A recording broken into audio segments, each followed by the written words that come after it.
আসসালামু আলাইকুম ওরহমতুল্লাহি ওবরকাতুহ।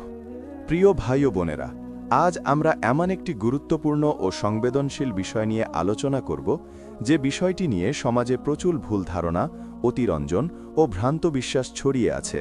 আর সেই বিষয়টি হল আল্লাহর অলি কারা। অনেকে মনে করে অলিরা অদৃশ্য জানে, অলিরা কবরে থেকেও সাহায্য করে, অলিরা গুনাহ করলেও গুনাহ হয় না, অলিরা শরীয়তের ঊর্ধ্বে। অথচ কোরআন ও সহিহ হাদিস এই ধারণাগুলোকে সমর্থন করে না। আজকের এই আলোচনায় আমরা জানব আল্লাহর অলির সঠিক সংজ্ঞা কি, কোরআনের আলোকে কারা আল্লাহর অলি, সহিহ বুখারী ও মুসলিমে অলিদের বৈশিষ্ট্য, অলিদের ব্যাপারে প্রচলিত ভুল ধারণা, কিভাবে আমরাও আল্লাহর অলি হতে পারি। ১. অলি শব্দের অর্থ। আরবি ওয়ালি শব্দের অর্থ বন্ধু, নিকটবর্তী, সাহায্যকারী, অভিভাবক। শরীয়তের পরিভাষায় যে ব্যক্তি ঈমান ও তাকওয়ার মাধ্যমে আল্লাহর নৈকট্য অর্জন করে সেই আল্লাহর অলি। অলি হওয়া কোনো বংশগত বিষয় নয়, কোনো অলৌকিক ক্ষমতার বিষয় নয়, বরং এটি সম্পূর্ণভাবে ঈমান ও আমলের বিষয়। ২. কোরআনের আলোকে আল্লাহর অলি কারা। সবচেয়ে স্পষ্ট আয়াত। আল্লাহ তাআলা বলেন, আলা ইন্না আউলিয়া আল্লাহি লা খাউফুন আলাইহিম ওয়ালা হুম ইয়াহজানুন আল্লাযীনা আমানু ওয়া কানু ইয়াত্তাকুন। সূরা ইউনুস ৬২-৬৩। অর্থ, জেনে রাখো আল্লাহর অলিদের কোনো ভয় নেই এবং তারা চিন্তিতও হবে না। তারা হলো তারা যারা ঈমান এনেছে এবং তাকওয়া অবলম্বন করেছে। অর্থাৎ ঈমান প্লাস তাকওয়া ইকুয়াল টু আল্লাহর অলি। আল্লাহ ও তার রাসূলের আনুগত্য। আল্লাহ বলেন, ওয়ামাই ইউতিইল্লাহ ওয়ার রাসূল ফাউলাইকা মাআল্লাযীনা আনআমাল্লাহু আলাইহিম। সূরা নিসা 69। অর্থ, যে ব্যক্তি আল্লাহ ও রাসূলের আনুগত্য করে তারা তাদের সঙ্গী হবে যাদের ওপর আল্লাহ অনুগ্রহ করেছেন। সুতরাং যে আল্লাহ ও রাসূলের অনুসরণ করে না সে কখনো আল্লাহর অলি হতে পারে না। সহিহ বুখারীর আলোকে আল্লাহর অলি। ১. আল্লাহর অলির বিরুদ্ধে যুদ্ধের ঘোষণা। নবী সাল্লাল্লাহু আলাইহি ওয়াসাল্লাম বলেন, قال الله تعالى من عادى لي وليا فقد آذنته بالحرب।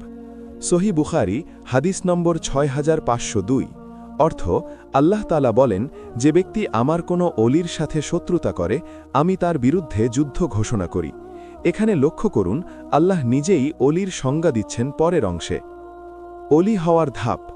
হাদিসের পরবর্তী অংশ, ওয়ামা তাকাররাবা ইলাইয়া আবদি বিশাইইন আহাব্বা ইলাইয়া মিম্মা ইফতারাদতুহু আলাইহি ওয়ালা ইয়াজালু আবদি ইয়াতাকাররাবু ইলাইয়া বিন-নওয়াফিলি হাত্তা উহিব্বাহ।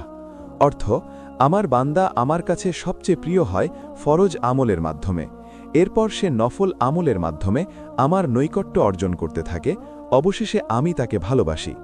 অর্থাৎ অলি হওয়ার রাস্তা: ১. ফরজ ইবাদত ঠিক করা, ২. নফল আমল বৃদ্ধি করা।